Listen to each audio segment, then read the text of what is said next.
Oh, no. I don't need toast and butter, bud.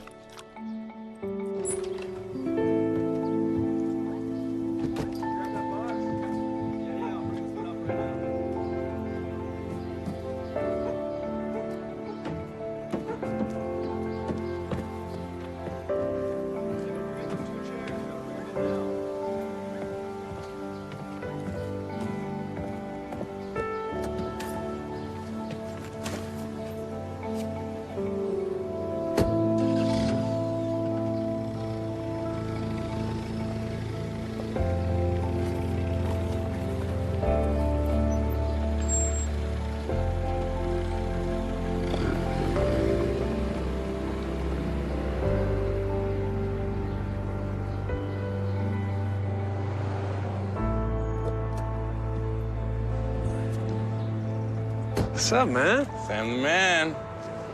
So, this is it, huh? Yep. How do we get inside?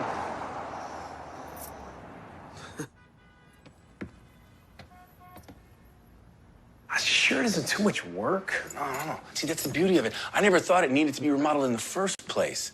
I mean, yeah, clean it up for sure. A couple of quick fixes and rebrand.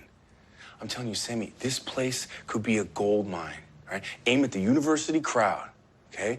Student pricing, decent food. I mean, I'm telling you, man, nobody's coming in for blood sausage. Right? Yeah. Well, yeah, man. I mean, it's what we've always talked about, right? Yeah. Well, let's see what Kate thinks. All right, it's her money, too. Yeah. She should be here any minute. Speak of the devil. She here? Uh-huh. Okay, here we go. Hey, Katie. Hi. Hi. Welcome. Wow. Hi. Hi. Good to see you. What do you think, Kate? Looks pretty rough. But I like it. Okay, she likes it. It's pretty much our whole nest egg. I know. I'm leveraged up to my eyeballs. I'm in this all the way, too. It's a slam dunk, okay? I'll deal with the realtor. You go talk to the bank. See if we can't get this ball rolling, huh? What do you say, kids?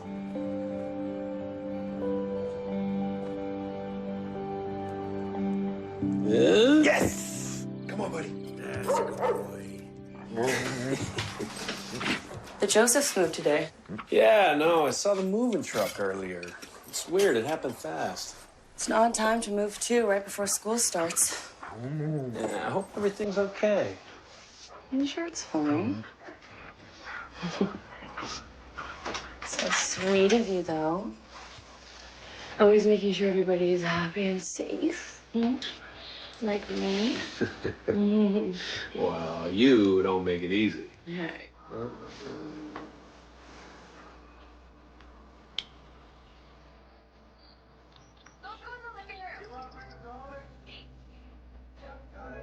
Could somebody please help me to the chair?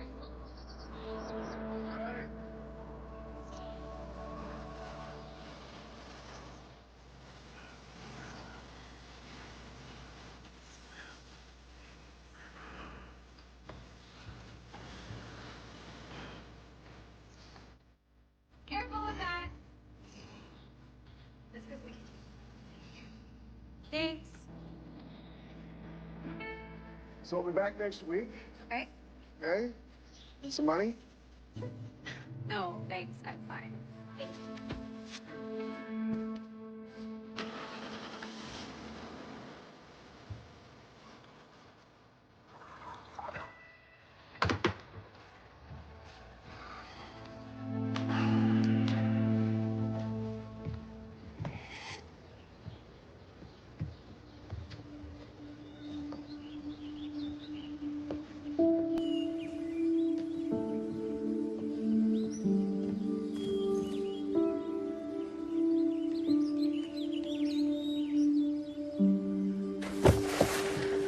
Oh, hey. Hey. Let me help you with that. Thanks. I'm Sam Luck, your friendly neighborhood neighbor. Taryn Hathaway, your new neighbor. Come on in. Got a heavy one here. Yeah. You can just put it down over there. Yeah. Thanks. It's a beautiful old house you got. Yeah, it is. We wanted a fresh start. It just seemed like the right place. You and, My father. Oh. And what do you do, Mr. Luck, when you're not being the friendly neighborhood neighbor? I'm a English teacher at the high school. That must be rewarding. Yeah, it is. It's very rewarding. And, what do you do? I'm actually a student. Oh, at the university? Sam? We're in here. Wife? Sure is. Hey. Good morning. This is Kate. Nice to meet you. I'm Taryn. Welcome to the neighborhood. Thank you. Taryn is going to the university. Great. Mm-hmm. Moving in alone, or? No, my dad actually just left for work. I'm unpacking today. And tomorrow and the next day. Well, we should let you get to it then. Yeah, here, I'll grab that. Yep. Thank you. Yeah, you bet. Let us know if you need anything else, okay? I will. Bye. Bye. Nice meeting you.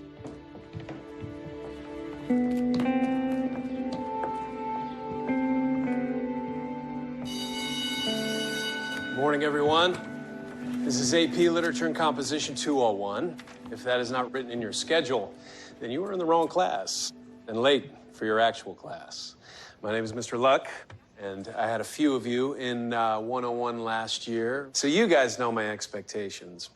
Last year, we worked from this cumbersome textbook. This, come on in and find a seat.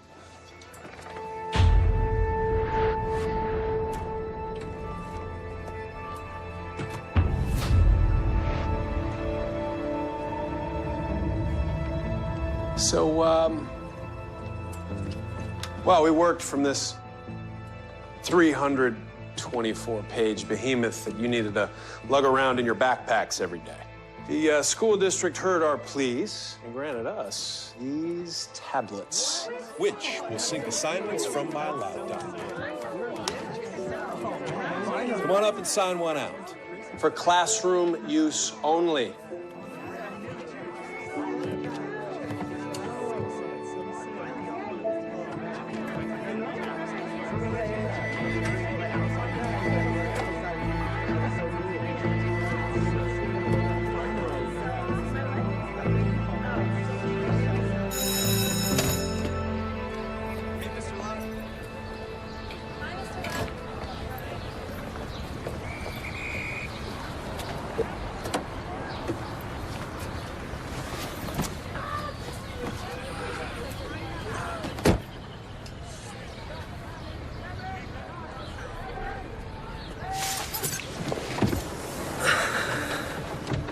Hey, Taryn.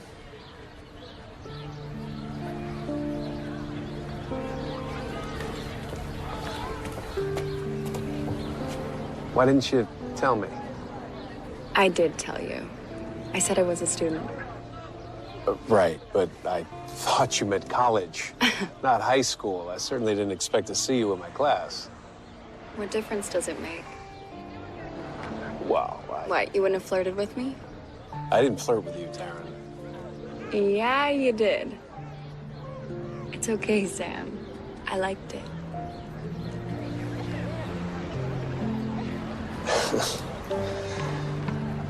So, you're a fan of sausage? Oh, no. That's for my diner. You have a diner that serves blood sausage? That's gross. My best friend Decker and I, we've always talked about owning a diner. Found this place on Millbank and, well, it doesn't matter. I should go. You taking the bus? Just today. My car should be here tonight. My dad had it shipped. He had it shipped. He likes to spoil me. He's away on business most of the time, so he gives me what I want. I like getting what I want. I'll see you tomorrow, Mr. Luck. Hey,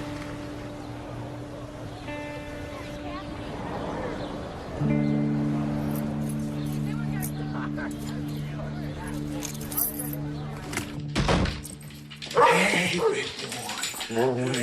How you doing, boy? I'm home. Hey, honey. I'm in here. Hey, come on, let's go see Mom. Come on, boy.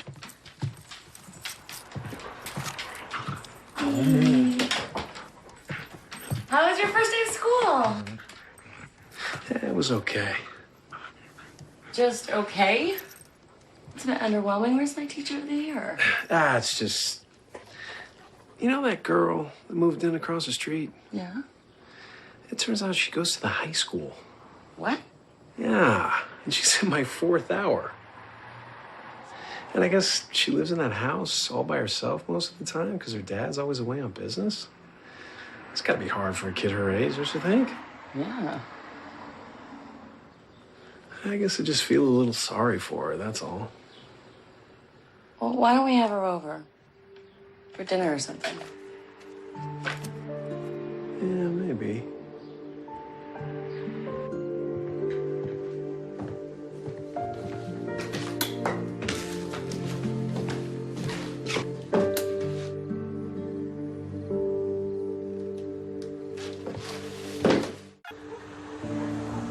I don't know. I came out this morning to get ready to, to drive to work, and the car wasn't here.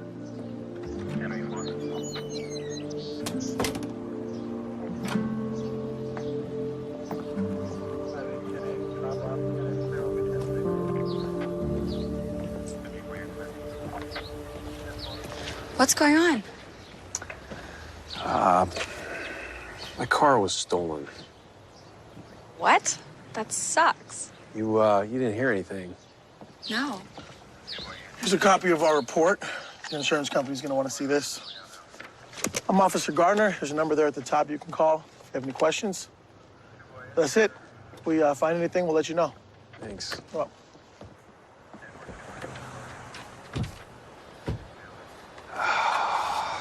This is unbelievable. So where's Kate? She already left. She leaves for work about 6 a.m. every day. What are you gonna do about a car? I have no idea. Well, you could use my father's when it gets here. I'll have to check with him, make sure it's okay. Oh, I couldn't ask that. It's... You didn't. I offered. Wow, that's very nice of you. Thank you. You're welcome.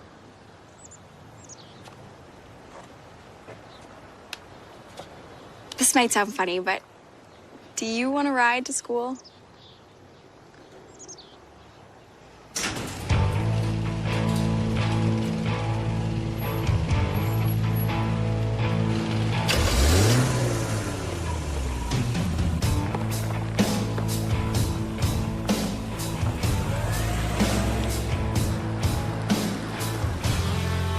Hop in.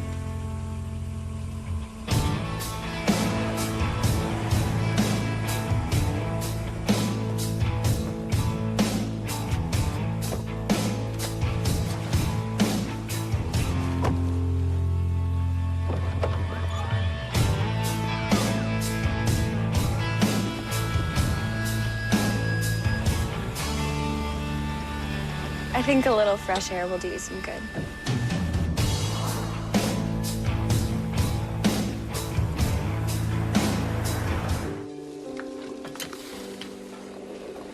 I don't know, Sam. You promised me a nice dinner. Come on. What could be better than a home-cooked spaghetti meal, huh? What do you think?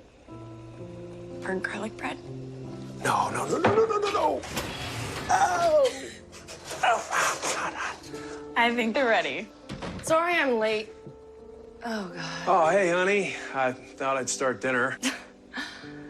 How do you feel about Chinese, Taryn? Who's hungry? Are you sure I can't do anything? You're the guest. You stay put.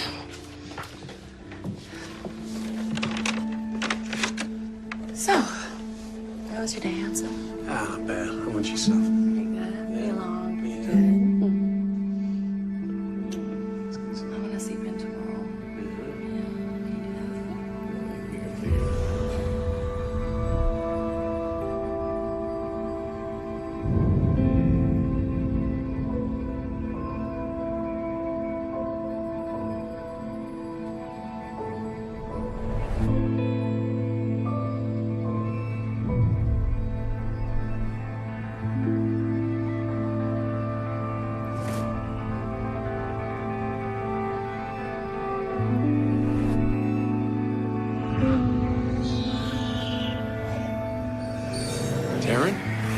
Erin, you need anything else? No, thanks. I'm good. Are you sure I can't help? We got the dishes. You sit down and relax. I should actually get going. I have to call the plumber in the morning, so. Wow, what's wrong? It's no big deal. There's a leak under the kitchen sink. I just want to get it fixed before it gets any worse. Oh, I'm sure I could fix that for you. You fix something? Hey, I could fix it. It'll be no problem. It's the least I can do. You don't want to call a plumber. Not on the weekend. They'll overcharge you. Okay.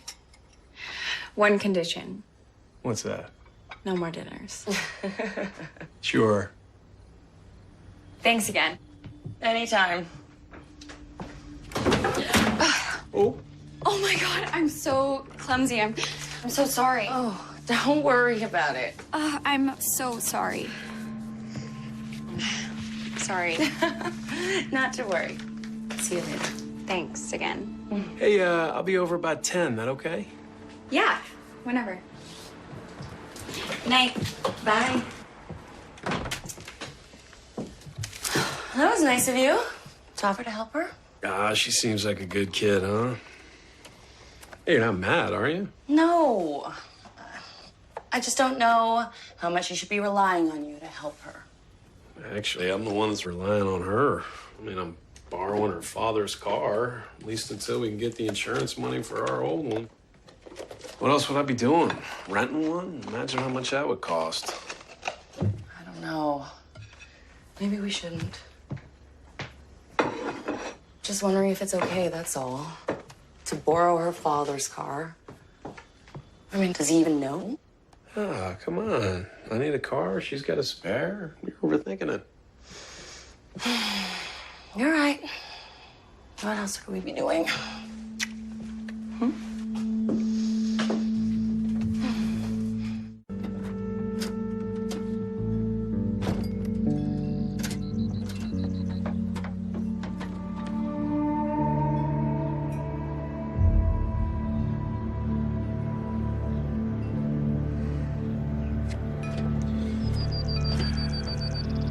You sure your father's okay with me borrowing his car?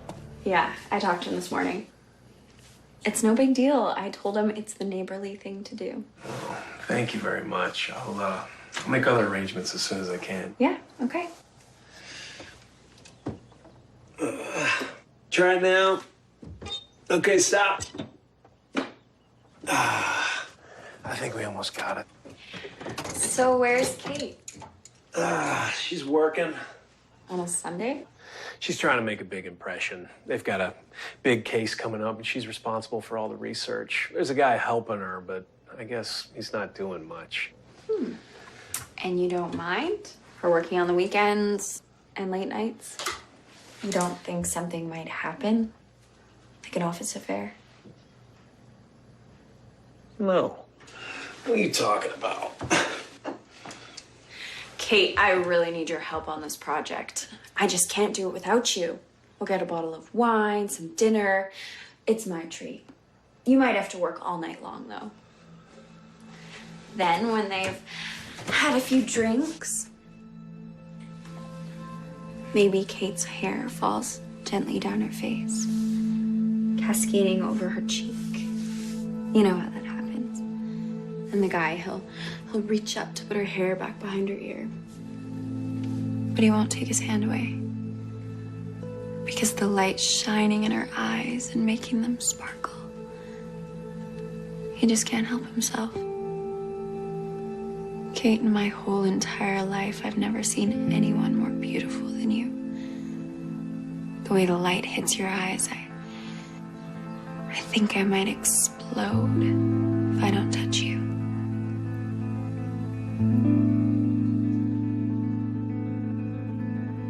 You got a wild imagination, you know that?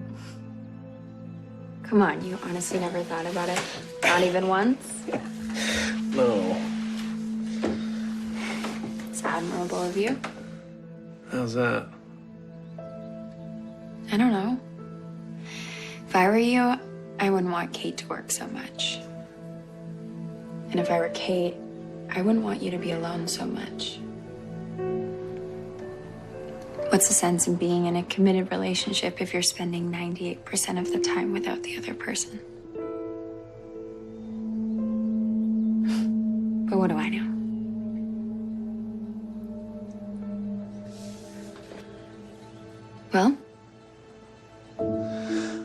Well? I think I've almost got it here.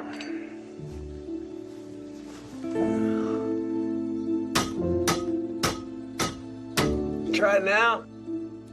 Nothing. Nothing? No? Here we go. Try it now. No.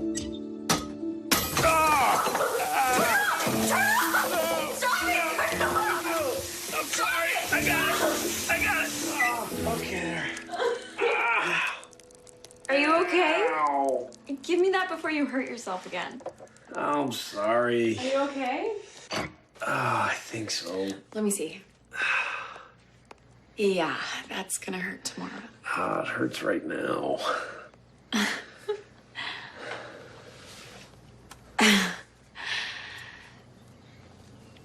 I'll fix this. Yeah. I should change.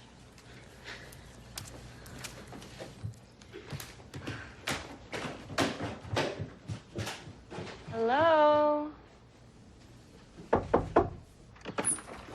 Sam? Anyone home? Oh, hey. Honey, we're back here in the kitchen. Hey. We just had a little plumbing malfunction here, so... Yeah, I can see that. What are you doing here? Oh, I just had a break. I thought I'd come by and say hi. Oh, good. Hi, Kate. Hi. Did Sam tell you what happened? You should have seen his face. Can I get you anything? Actually, no. Thanks, though. I was just checking in, seeing how it was going. I have to get back to work in a bit. Yeah, I'll come with you. I've done enough damage here for one day. Well, the place looks great. Thanks. I had a feeling he wasn't the plumber he thought he was. Looks like you're almost settled in.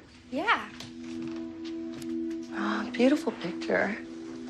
Are they your parents? Yeah. Oh, your mom's beautiful.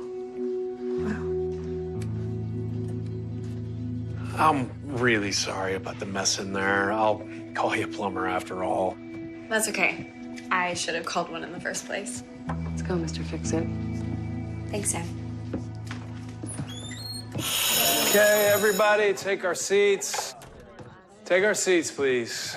Sorry I'm late. Let's take out your tablets, sync up to my computer. Now, last week we were discussing our modern society and the effect it's had on literature and everybody, quiet, please. Macy, what's going on? I think there's, I just think maybe you sent us the wrong file from your computer.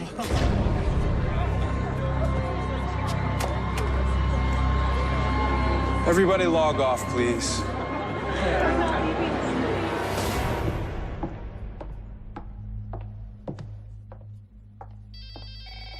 Come in, please. What the hell happened this morning? I am so sorry. Distributing pornographic material to the students, intentional or not, is gross misconduct. I really think we have to reconsider this tablet idea of yours. No, it's... The tablets were working fine. Somebody must have hacked into my... I am not concerned with how it might have happened. I am concerned that it never happen again. Yeah.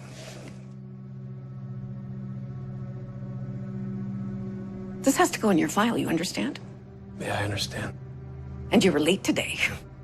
No, I know. It's not gonna happen again. See that it doesn't.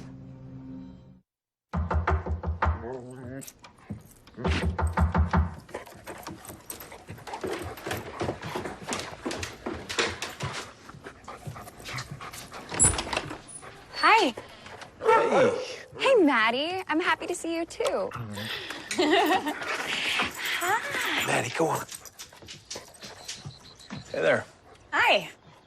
You've had quite the day. You, heard what happened, then? not just me. Pretty sure the entire student body's heard. Neighboring school districts, bordering states. I wouldn't worry about it too much. From what I've heard, you're a pretty good teacher. No one will even remember it by tomorrow. Maybe next week. Listen, what are you doing right now? Nothing. Why? Sometimes it's harder to be alone, you know? You had said that Kate works late, and I thought maybe you'd... Forget it. I'll see you in class. Hey, Taryn?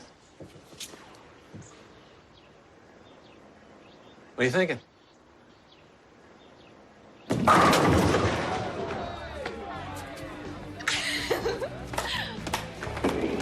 I cannot believe I subjected myself to this humiliation. You're not that bad. Hey, you almost doubled my score. Like our age. I think I have something that'll cheer you up. Or at least make it a bit better. To thank you for being so kind, so neighborly. You didn't have to get me anything. Maybe I didn't.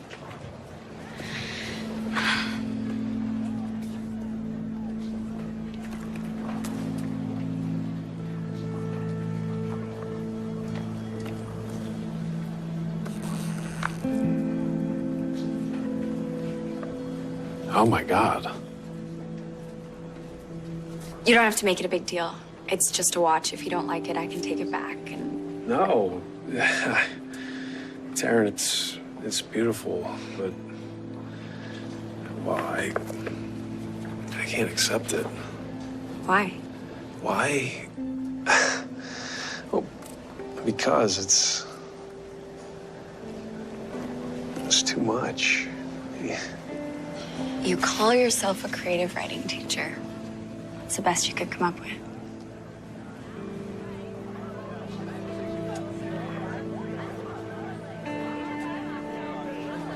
Please, it'll be an insult if you don't accept it.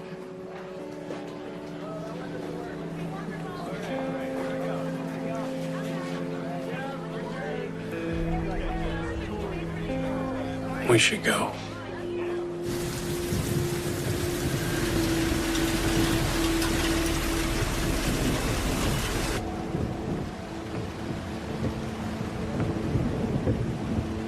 You should see your face right now. The how am I gonna tell my wife look?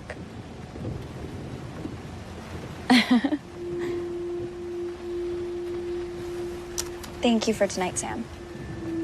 Yeah, thank you. Enjoy the watch.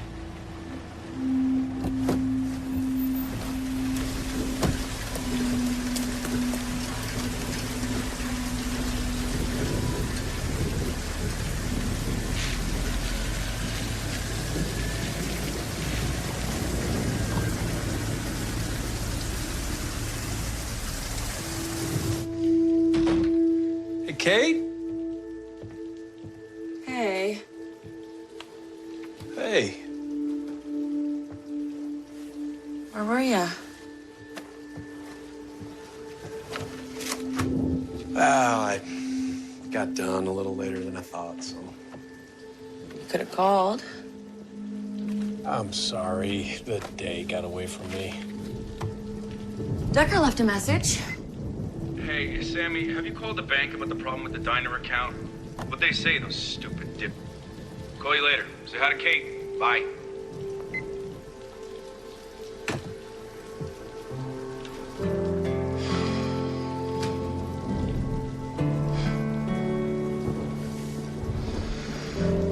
That's better.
Hello.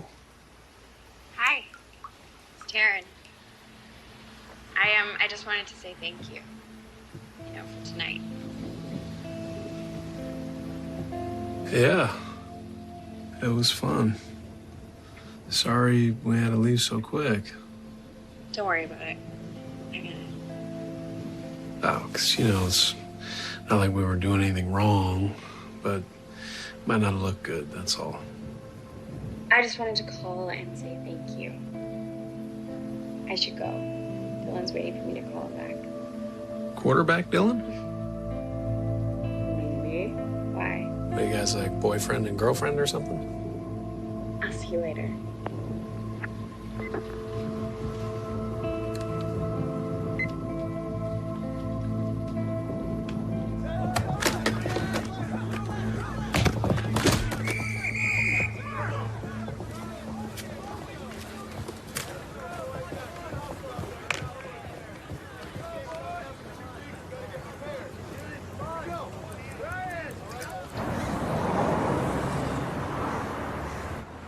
Wait, so they found your car, but then they impounded it.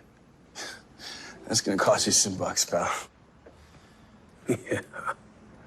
They think that I stole my own car, then hid it out in the middle of nowhere to collect on the insurance money. You believe that?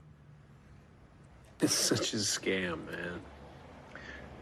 Hey, Sammy, look, there's something we gotta talk about. Yeah, shoot. You didn't happen to take any money out, did you? Where, the diner account? Yeah. No, man, I didn't take anything out. Because there's money missing, and I didn't take it out. Listen, Sammy, we've been friends a long time, right? Now, if you were ever in trouble or you needed something, some money, I mean, you know, you can come to me, right? Whoa. I'm your boy. Deck, listen, I'm telling you, I didn't withdraw any money, okay? If there's a problem at the bank, I'll call them in the morning and get it straightened out. You're right. That's probably it.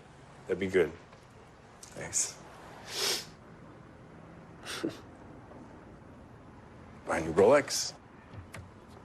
You know that girl who moved in across the street?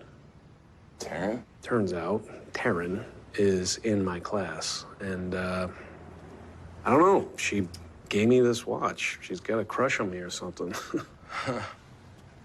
She bought you a Rolex. No, I mean, come on, it's got to be fake, right? I mean, who would give their teacher a genuine Rolex?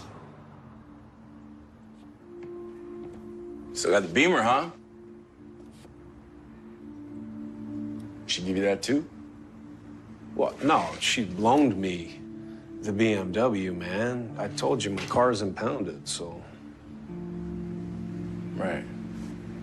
So your student gave you a Rolex and a BMW. Loaned me the BMW. Sexual anything. I have never once suggested anything even remotely sexual with any student ever. I'm teacher of the year, for Christ's sake. Sam, this is a very serious matter. Who is it? Who's saying these things? It's Macy, isn't it? She's been acting strange for weeks. Maybe there's a mistake or something. Maybe the... If any of these charges are corroborated or found to have merit, you will be immediately dismissed. This serves as your only warning, Mr. Luck. What about my rights? Do I get to confront my accuser, or... You'll get that chance when and if she decides to press charges. Let's hope it doesn't come to that. All right, now that was the official response. On a personal note, what the hell is going on here? I don't know. Just a minute.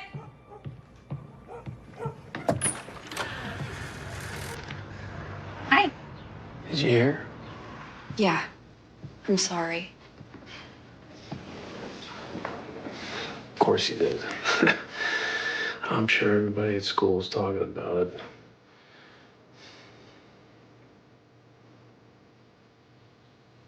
What? You know who's saying these things about me? I have no idea, Sam. Don't let me turn. If I knew, I would tell you. You know that, right? Yeah. You trust me, don't you?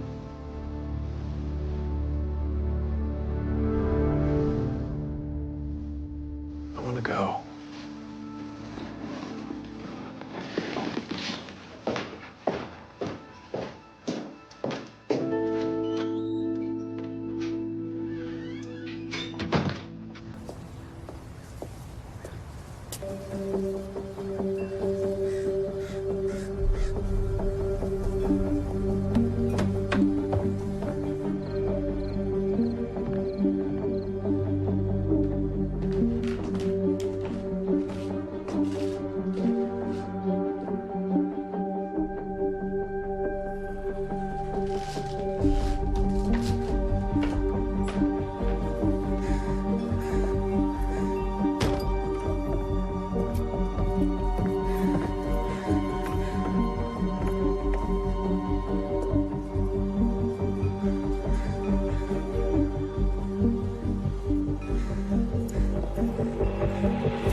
And finally, your conclusion.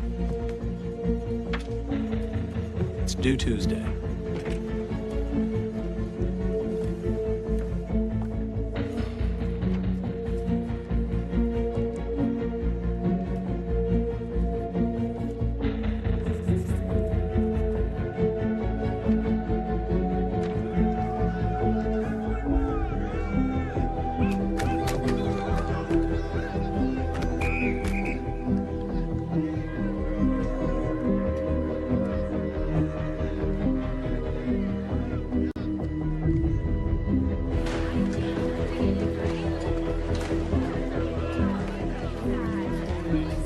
Such a perv, right? Do you remember above the board, yeah.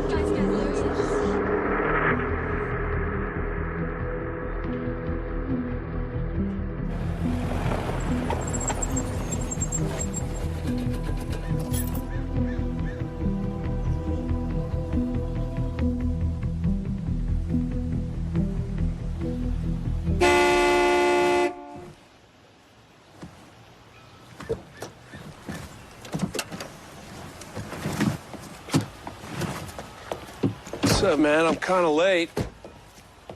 This won't take long. Sorry, I haven't been in touch. I've just been kind of busy. You got problems, dude. I came here to tell you that I know. I know about the diner. What about the diner? Well, the realtor called me this morning. Said that Sam Luck, property management, bought the diner. Out from underneath me, man. Zach, I didn't buy the diner. Management.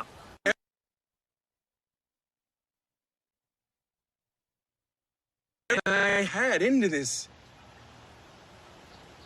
And you scream.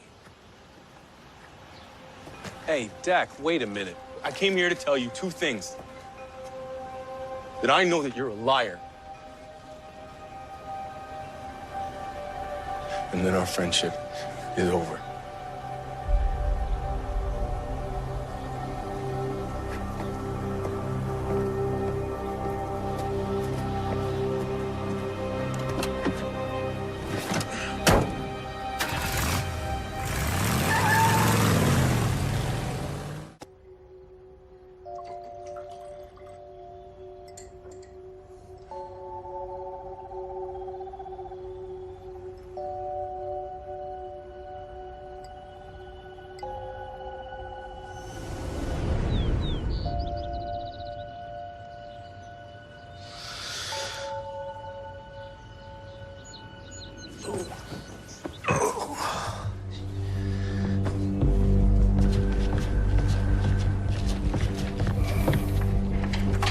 Hey, I'll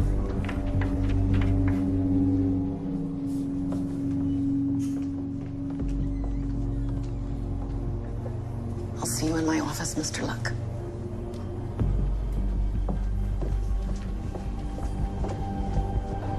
The school board has found merit in the complaint filed against you. You are terminated, Mr. Luck, effective immediately.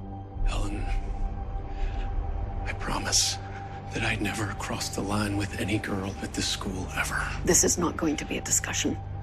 Helen, please. You are to collect your belongings, empty out your locker, and leave the premises at once. Helen, please.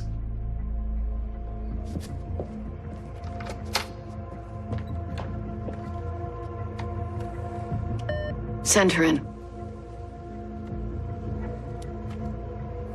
Come in.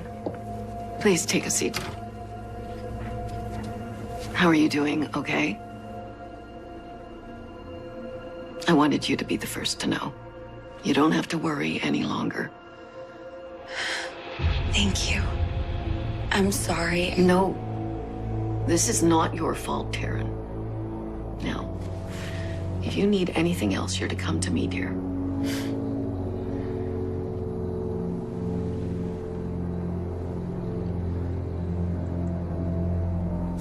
Sam, think about it. There's got to be something you did. Katie, there's nothing. I swear to God, Sam, you have been acting so different. I mean, with the diner and Decker and the whole car insurance thing and this thing with Taryn.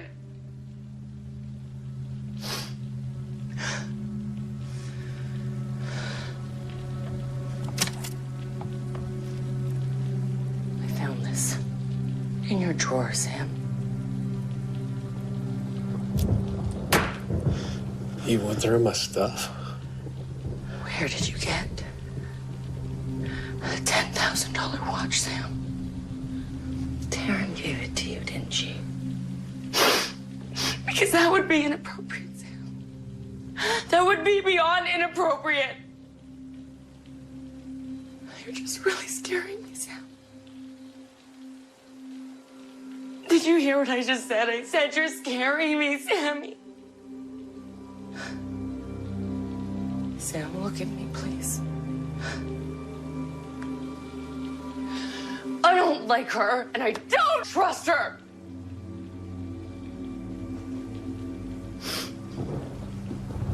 Have you thought just for a minute about Taryn's situation? Because I have. And it's more than obvious to me that it's a little strange.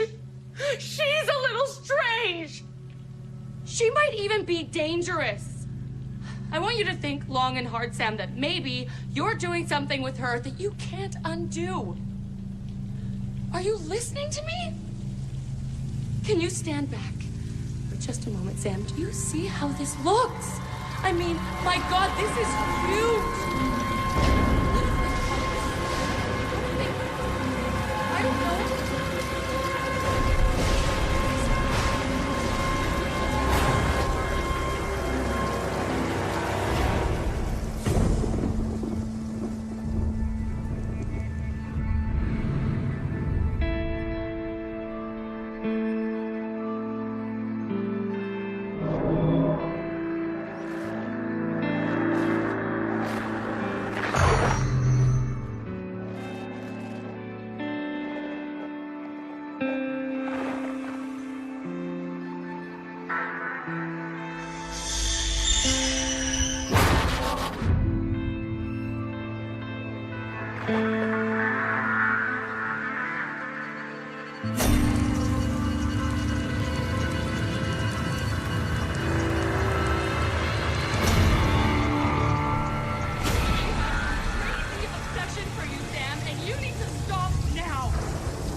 Hey, Kate.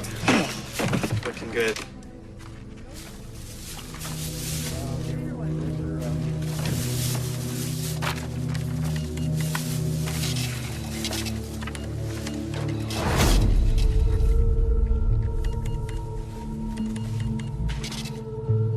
you want the magazine too? So what? So what? It's the same picture Taryn has in her house, in a frame, Sam. No, it's not. Yes, it is. Don't you think that's just a little weird? I mean, come on. She told me it was a picture of her parents. Why would she do that? Put a magazine ad in a frame. I don't know. Kate, I don't know. Why don't you go ask her, all right? We don't know anything about her. She shows up out of the blue and our lives turn to... Enough. It's enough. I'm going out.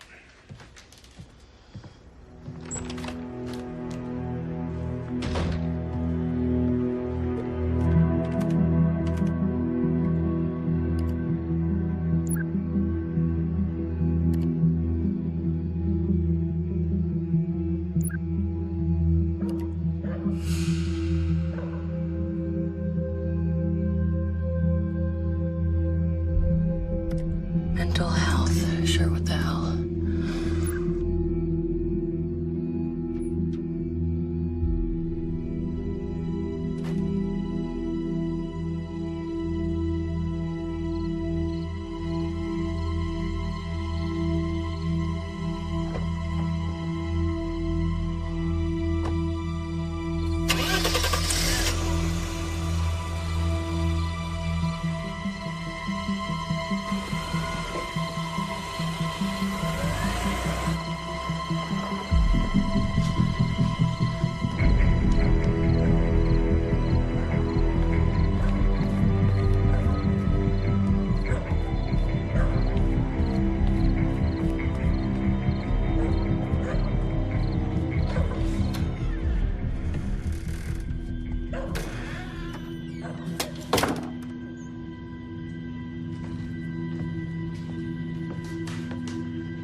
find everything you wanted? Obviously. If there's something else you want, say something behind the counter. Maybe I can find it for you. 1581.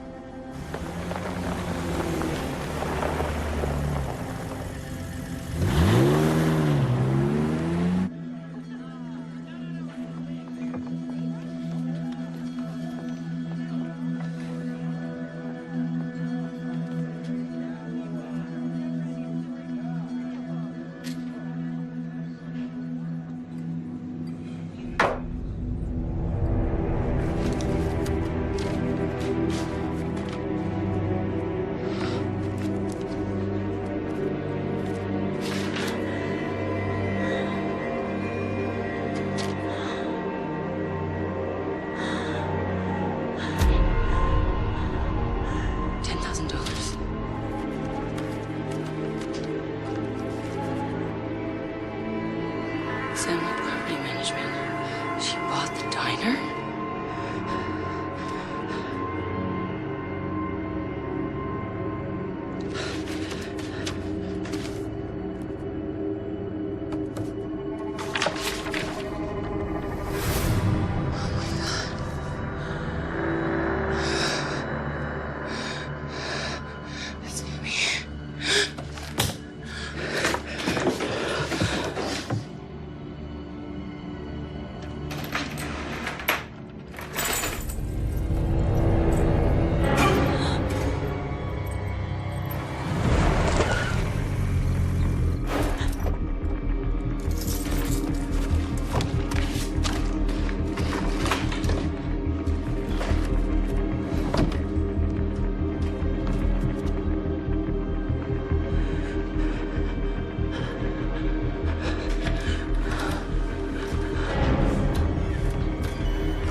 Sam?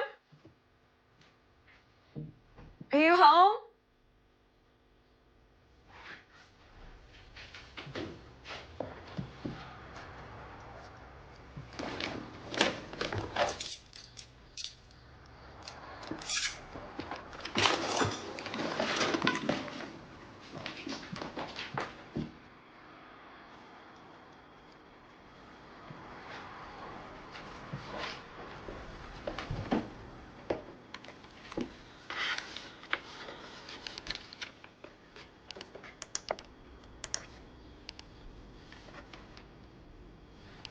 Dear Sam.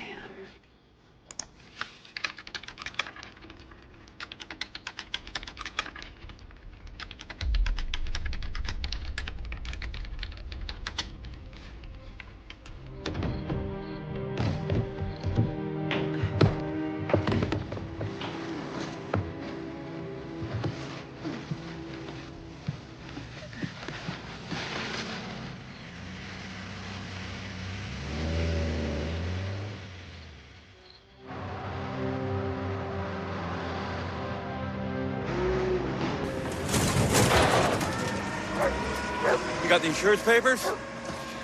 What's your name? Call me Bert. Now, are those really necessary? The insurance papers, Bert? Because I have something that might change your mind.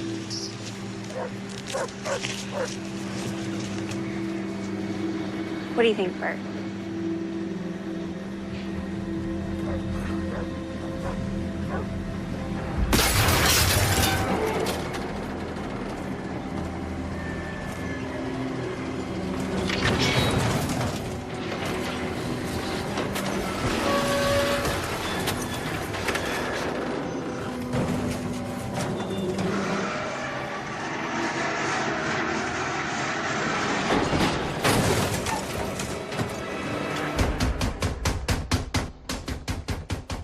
Taryn, open up.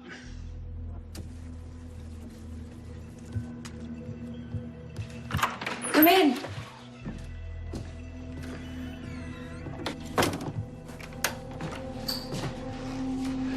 She's gone. What? Who's gone? Kate. She left. Dear Sam.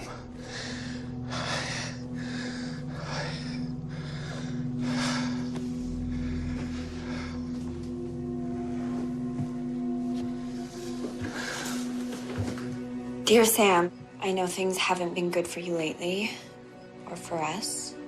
I wish there was some way to make it go away, but I just think it's best for both of us if we take some time away from each other to figure things out.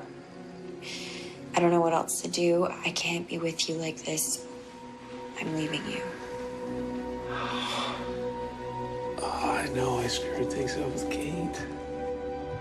It's okay. It's okay. I can't stop thinking about you.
Let's go home, Taryn.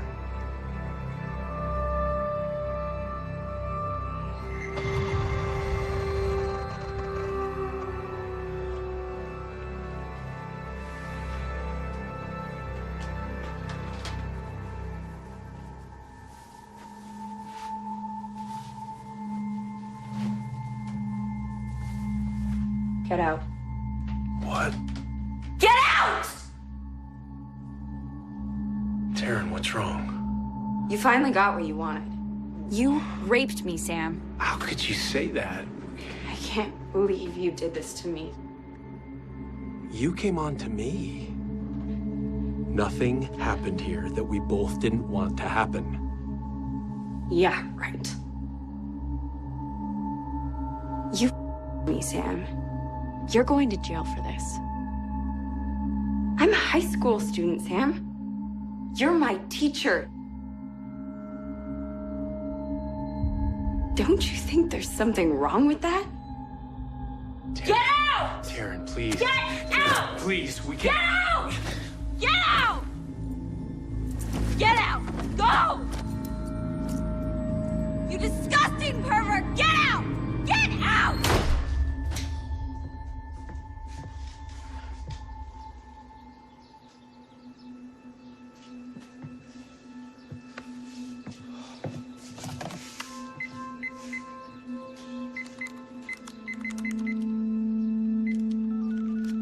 Hey, it's Taryn. Leave a message. Hey, Taryn, I know you're there. Pick up the phone, please. Come on, I just left your house. I know that you're there.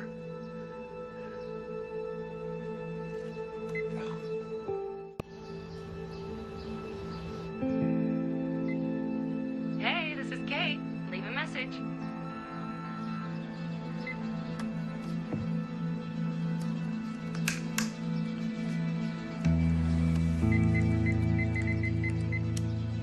Hey, this is Kate. Leave a message.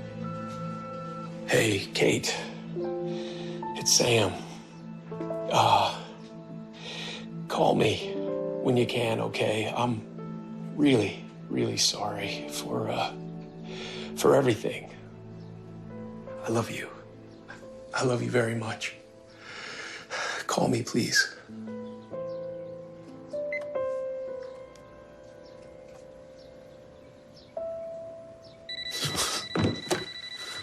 Kate. It's Taryn. I'm sorry, but this is really hard for me. Are you okay? I can't keep going like this. It's been difficult, Sam. And things just didn't work out the way that I wanted them to. My mom died, Sam. I don't know if you knew that or not. And I found her, you know. I just couldn't seem to pull it together after that. They put me in a hospital, Sam, for a very long time, and they thought I got better. Now I'm not so sure. I can't do this anymore, Sam. I'm coming over. No. I gotta go. Goodbye.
Taryn, whatever you're thinking about doing, Taryn, don't. Please.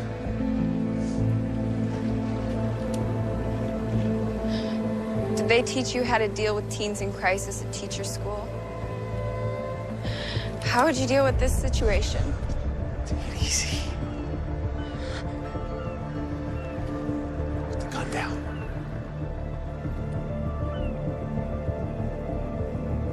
Please. Do you love me, Sam? Do you? Taryn, what happened between us was wrong. Okay? I know that. And you can't blame yourself. Put the gun down. Put it down. Please put it down. That's it. Go ahead, nice and easy. Okay. Okay. Okay.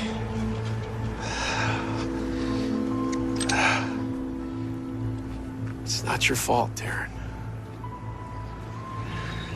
I know. It's your fault. What? I said it's your fault! I don't understand. It's really not that hard to figure out. Think about it. 9 years ago. Do you remember when that little girl walked in on you and her mother?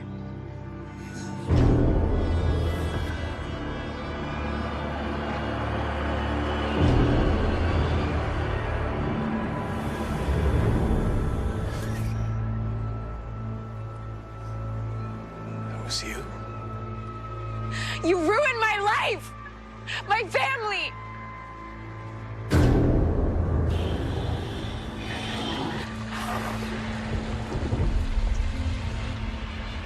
She never told me she had a kid. She never even told me she was married. That day, when you walked in on us, I never meant to hurt her. But you did! You did hurt her! She loved you and you used her up and threw her away. Like it was nothing. It was the final straw for her, Sam.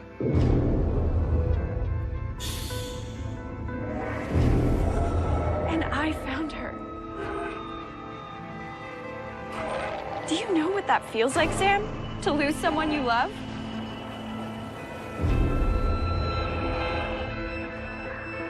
You've messed up a lot of people, Sam.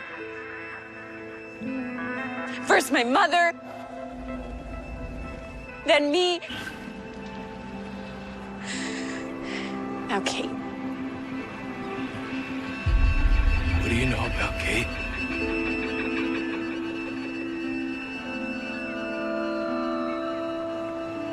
Oh my God.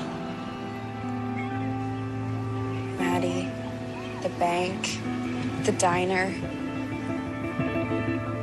You did those things. Kate never liked me. She thought I was crazy, maybe even dangerous. Where is she? You don't deserve her, Sam. What did you do?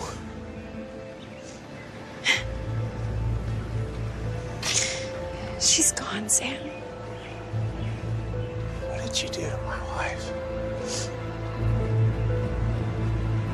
Her blood's on your hands, Sam, not mine.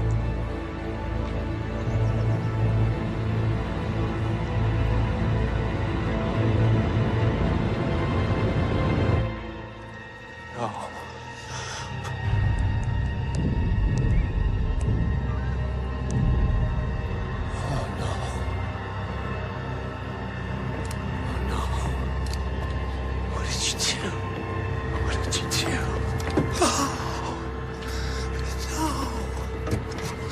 Oh, God.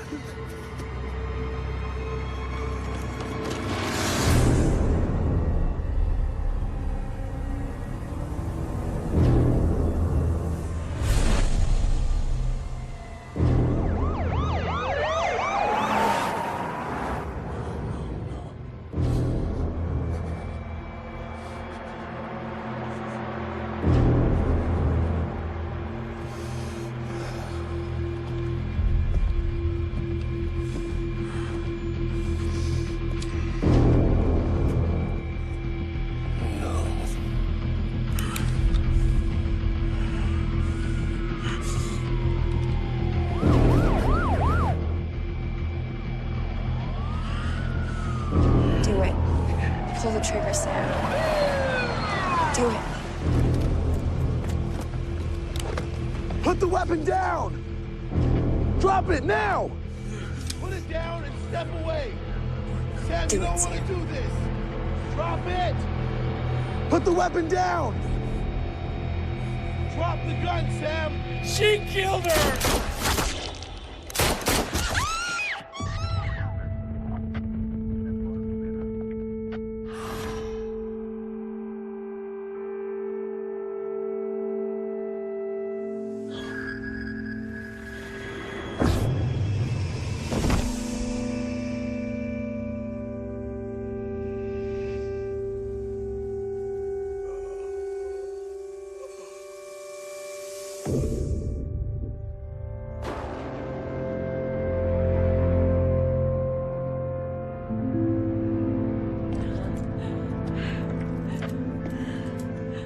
Oh, thank God. I thought he was gonna kill me. Go.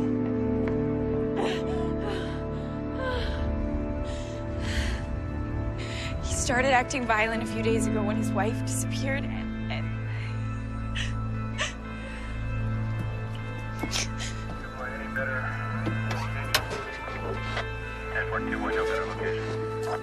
Somebody call homicide. We, got a body here.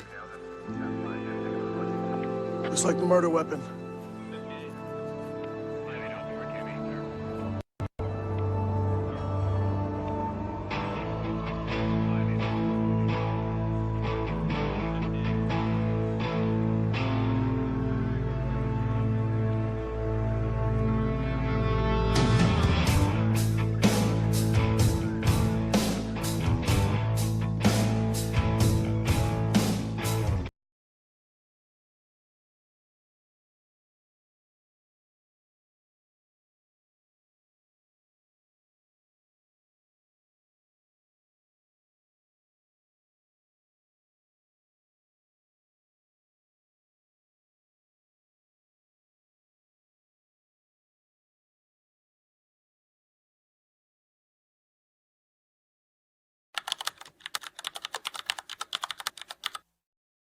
You feel fine.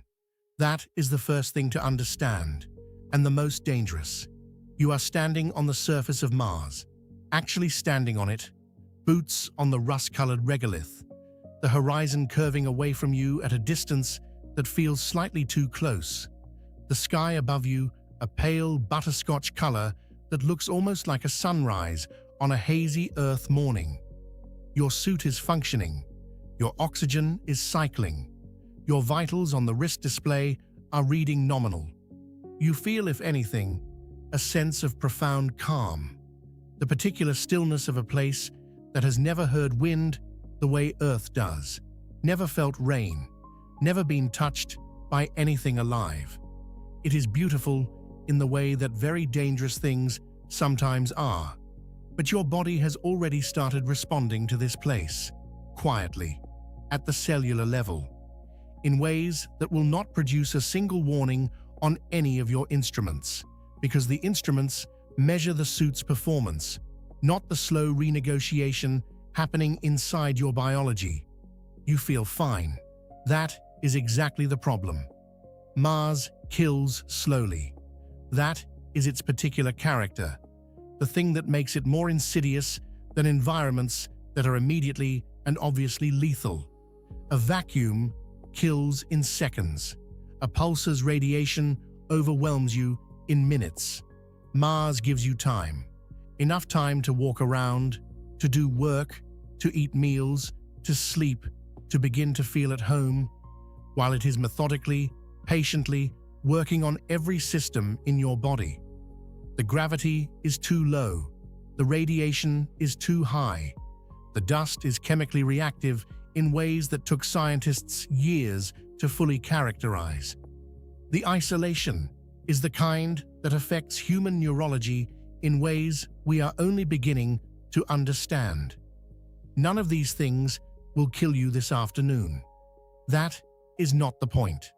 The point is that every one of them is operating right now, and they are operating simultaneously, and the human body was not designed with any redundancy for this particular combination of stresses, because the human body was designed, by evolution, over millions of years, for Earth, and this is not Earth, and the difference between those two sentences is the entire story of what is happening to you.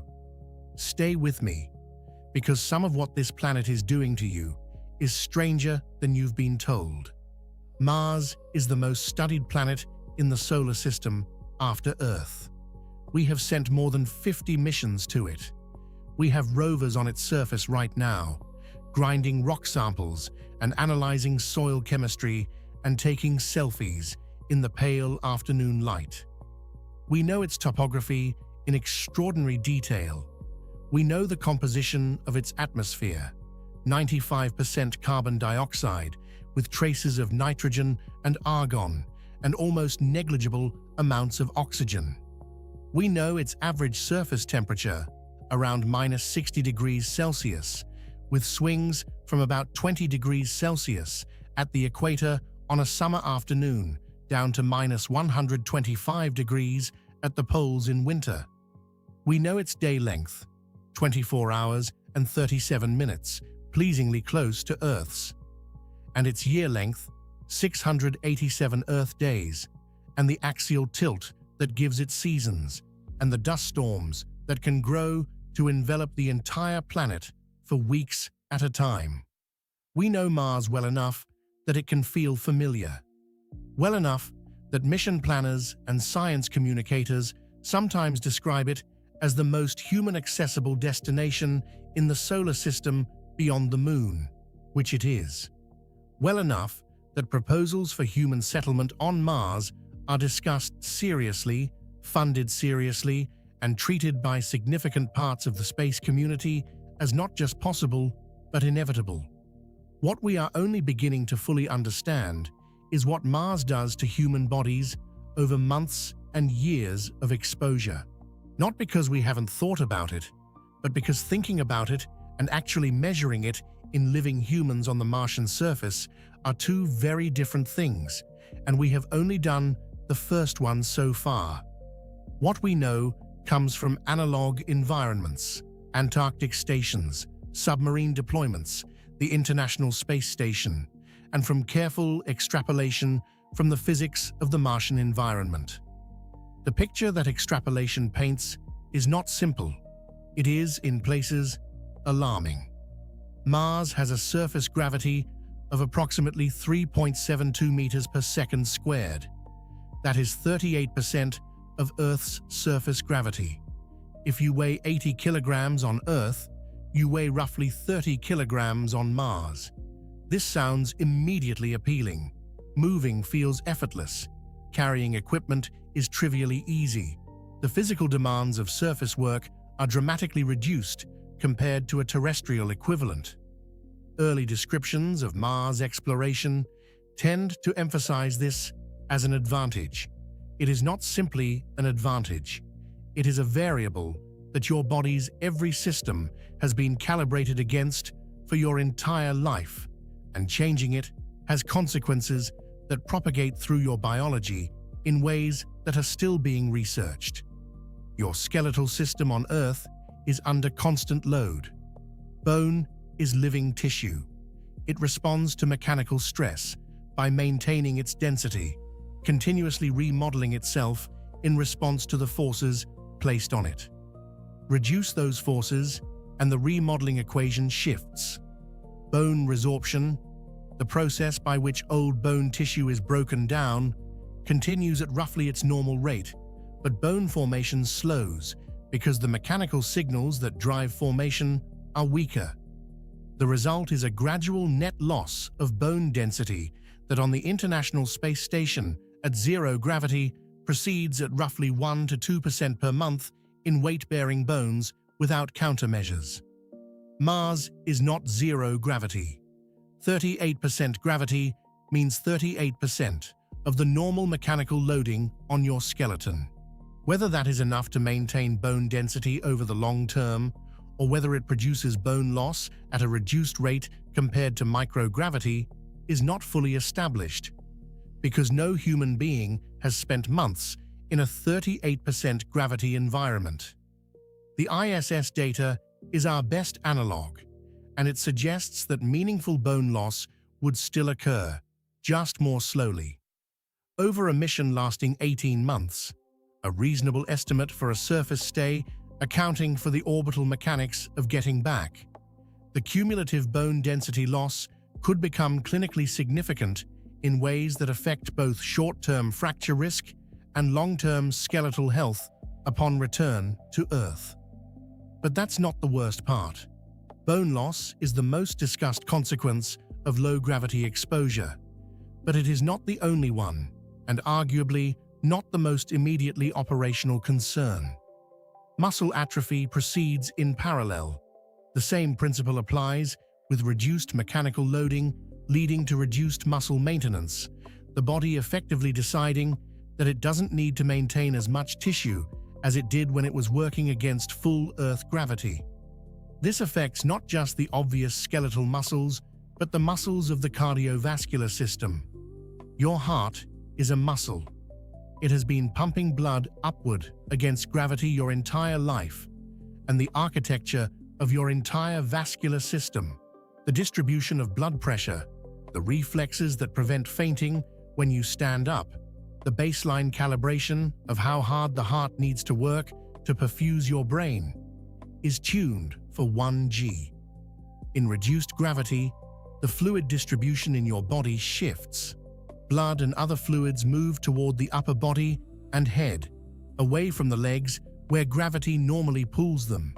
This produces a characteristic fullness and congestion in the face and upper torso that astronauts experience in microgravity, and it sends signals to the body's fluid-regulating systems that read as too much blood volume, triggering a reduction in total blood volume that can reach 10 to 22% over weeks.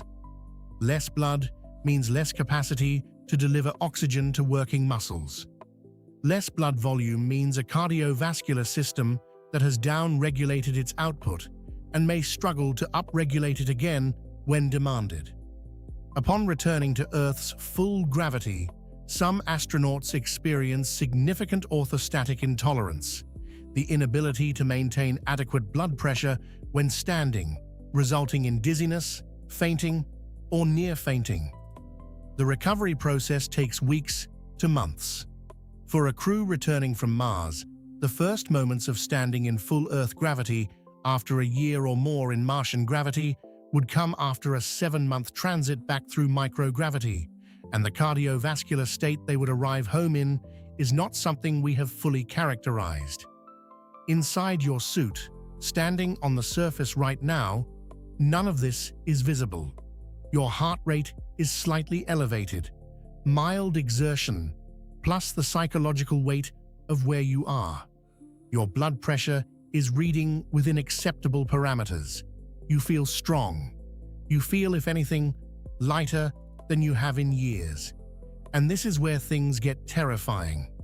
You walk approximately 400 meters from the habitat to the first survey waypoint. The distance is nothing. 20 minutes of easy walking in Martian gravity. Your pack feeling almost weightless on your back, each stride slightly longer than your Earth-trained legs expect. The ground coming up a fraction of a second later than your nervous system predicts. You are already adapting your gait, already learning the rhythm of this place, and the learning is happening below the level of conscious thought, the way all motor adaptation does.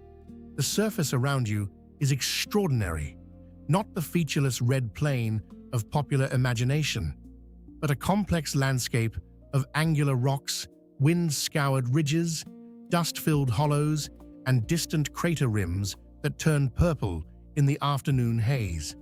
The dust is everywhere, a fine reddish powder that coats everything, that rises in small eddies around your boots with each step, that has been settling on this landscape for billions of years. It is beautiful, and it is everywhere, and it is, you are about to be reminded, one of the most chemically hostile substances you are likely to encounter on any rocky body in the inner solar system. You reach the waypoint and begin setting up the sampling equipment. Your gloves handle the latches and connectors with practiced ease. The suit's heads-up display shows your location, your oxygen reserve, your suit pressure, your external temperature, minus 43 degrees Celsius at the moment, a relatively warm afternoon at this latitude and season. Everything normal, everything green. You kneel to examine a rock outcrop, and a small cloud of dust rises around your knees. You watch it settle. Fine, reddish, ancient. You don't think much about it. Martian dust is not like Earth dust. The distinction matters enormously, and it is one that the physical appearance of the stuff, fine, reddish, almost pretty in the right light, does nothing to communicate.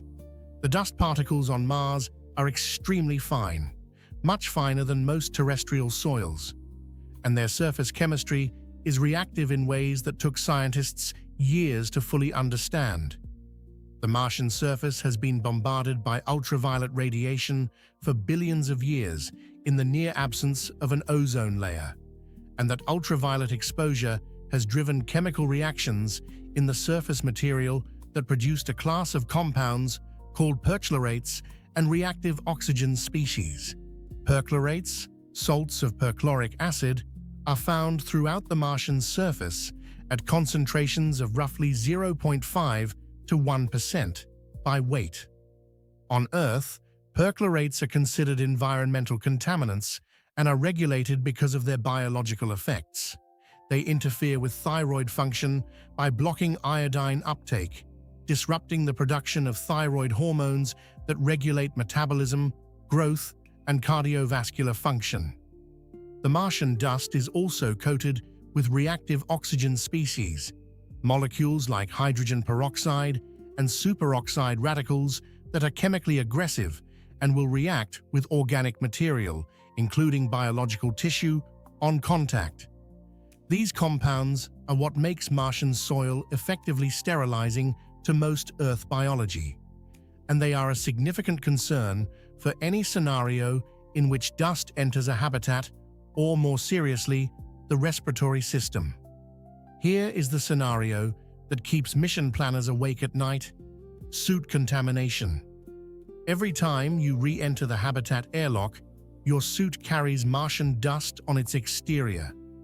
Decontamination procedures exist and are carefully designed, but dust this fine, this electrostatically charged, Martian dust particles develop significant electrostatic charge in the low humidity, high UV environment and actively cling to surfaces, will, over weeks and months of repeated excursions, begin to find its way past decontamination, into the habitat air supply, into filters, into the fine tolerances of equipment, into the lungs of the crew. The respiratory effects of fine mineral dust are well documented on Earth. Conditions like silicosis, caused by inhaling silica particles, develop over years of exposure and cause progressive, irreversible lung scarring. Martian dust combines fine particle size with reactive chemistry in a way that could make chronic inhalation exposure considerably more damaging than comparable terrestrial mineral dust. The long-term pulmonary effects of breathing trace amounts of perchlorate-laden, oxidant-coated fine dust over the course of a year or more are not known with precision because we have not yet done it. But that's not the worst part. Outside your suit, above the thin atmosphere and its negligible magnetic field, the radiation environment of Mars is among the most relevant and poorly solved problems in human spaceflight. Earth's surface is protected by two overlapping systems: the planet's magnetic field, which deflects charged particles from the solar wind and cosmic rays, and the atmosphere, which provides mass shielding that absorbs and scatters radiation before it reaches ground level. The combination reduces the radiation dose at Earth's surface to levels that human biology handles without significant acute effect, even though long-term low-level exposure contributes to cancer risk throughout a normal lifespan. Mars has neither system working in its favor. Its global magnetic field effectively disappeared roughly 4 billion years ago when the core cooled and the dynamo stopped. Today, only localized crustal remnant fields remain, patchwork and weak, providing no meaningful planetary scale shielding. Its atmosphere, while present, is approximately 1% the density of Earth's at sea level. These two absences combine to make the Martian surface one of the most radiation-exposed rocky surfaces in the inner solar system. The Curiosity rover's radiation assessment detector, an instrument designed specifically to measure the radiation environment on the surface, recorded an average surface dose rate of approximately 0.67 millisieverts per day during its measurements. For context, the annual dose limit for radiation workers in most countries is 20 millisieverts per year. The Martian surface delivers that in approximately 30 days. Over a 500-day surface mission, the cumulative radiation dose from surface exposure alone would be in the range of 300 to 400 millisieverts, not accounting for additional exposure during the transit from Earth and back, which adds substantially to the total because outside the thin shelter of Mars's atmosphere, the galactic cosmic ray environment is more intense still. NASA's career limit for astronaut radiation exposure, set to limit lifetime excess cancer risk to 3%, is between 600 and 1,200 millisieverts depending on age and sex. A Mars mission would consume a significant fraction of that career limit. And those limits were calculated using conservative models of radiation carcinogenesis that some researchers argue underestimate risk at high doses. The actual cancer risk from a Mars mission's radiation exposure is genuinely uncertain, and the uncertainty is not in the direction of it being safer than the models suggest. The radiation is passing through you right now. You cannot feel it. It produces no immediate sensation. It is not burning you, or shocking you, or triggering any alarm. It is simply ionizing molecules as it passes through your tissue, breaking DNA strands, generating free radicals, depositing energy in your cells in tiny increments that each individually cause negligible damage and collectively, over months, shift your cancer risk in ways that will only become apparent years or decades after you return home. You are being irradiated. You feel fine. You have been on the surface for 4 hours when the dust storm warning comes through. Not a major storm, the meteorological models say, a localized event, winds up to 30 meters per second, reduced visibility, elevated dust load in the lower atmosphere. You begin packing up the sampling equipment and start the walk back to the habitat. The sky, which was that pale butterscotch color when you came out, has shifted to something darker and more uniform at the horizon.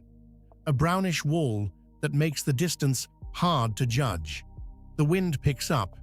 You can feel it against the suit. Not strongly. The atmospheric density on Mars is so low that wind here carries a fraction of the force it would on Earth, 30 meters per second on Mars, feeling roughly like a gentle breeze on Earth in terms of physical pressure. But the dust it carries is real. The fine particles patter against your visor. The visibility drops. Your heads-up display activates the navigation overlay, showing you the bearing to the habitat entrance.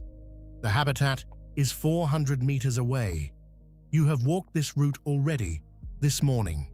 Your legs know the rhythm of Martian ground.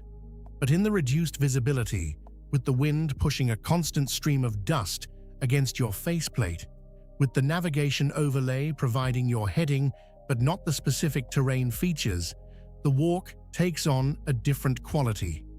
You are aware, in a way that didn't quite register on the morning walk, how completely you depend on the suit. On the oxygen, it is cycling. On the heating elements, that are maintaining a livable temperature a few centimeters from your skin in an environment that is, this afternoon, at minus 51 degrees Celsius and dropping as the dust obscures the sun. On the visor that is keeping those reactive, electrostatically charged dust particles out of your airway. The habitat light appears in the brownish murk ahead. You reach the airlock and begin the decontamination sequence, brushing the suit down with the electrostatic wand, running the air jets, cycling through the procedure with the practiced efficiency of someone who has done it a dozen times. Some of the dust comes off. Some of it, inevitably, doesn't. You step inside. You breathe recycled air. You feel immediately the particular relief of shelter. You are fine. You are home. And the dust that came in with you is already too fine to see.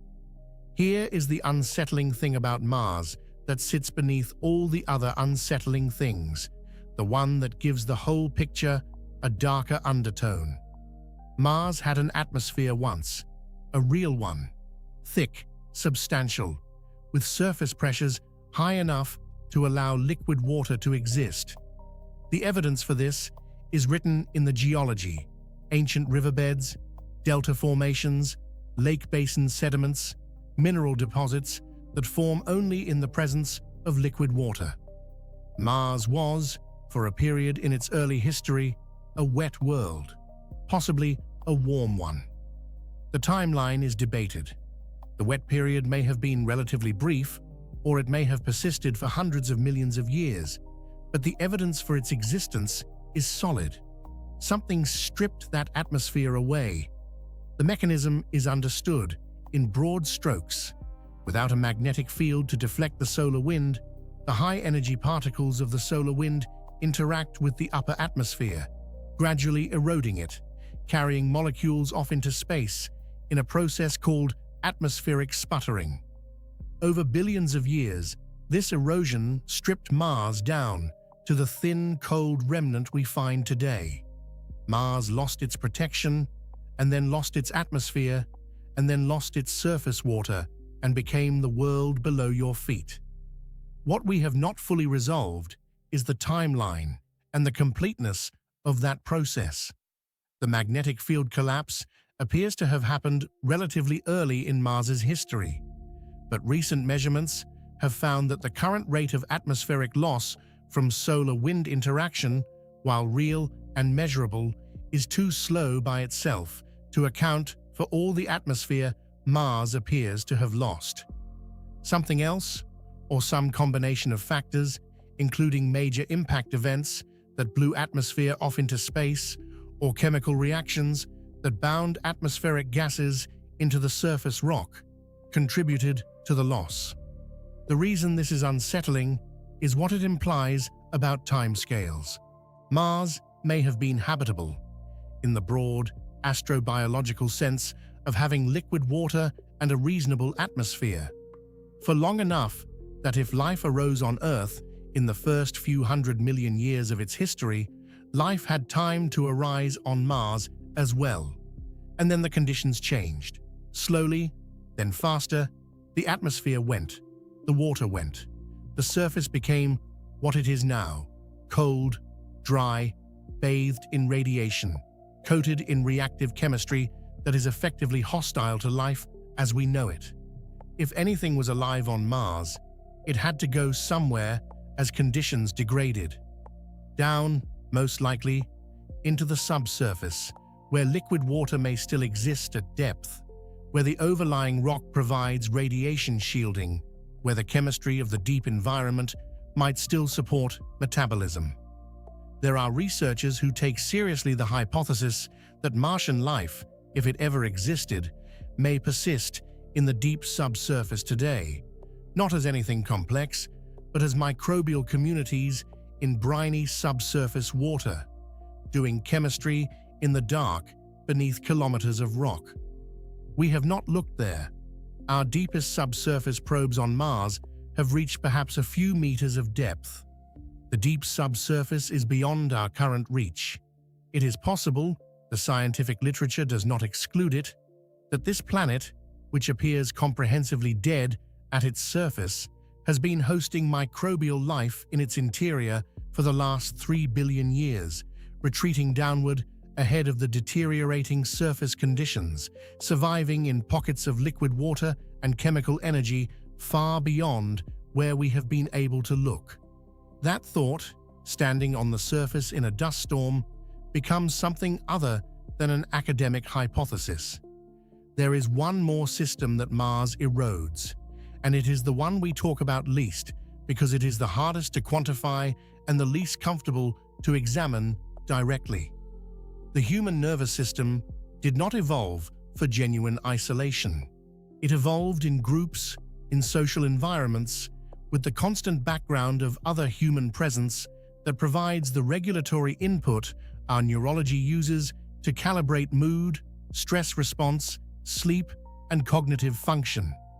Research from Antarctic winter overstations, the closest analog we have to Mars surface isolation in terms of small crew, remote location, and inability to leave, shows consistent patterns: elevated cortisol, disrupted sleep architecture, reduced cognitive performance particularly in tasks requiring sustained attention, and a cluster of psychological symptoms that researchers have called third quarter phenomenon, a deterioration in morale and function that tends to hit around the three-quarter mark of a long, isolated mission when the return still feels far away.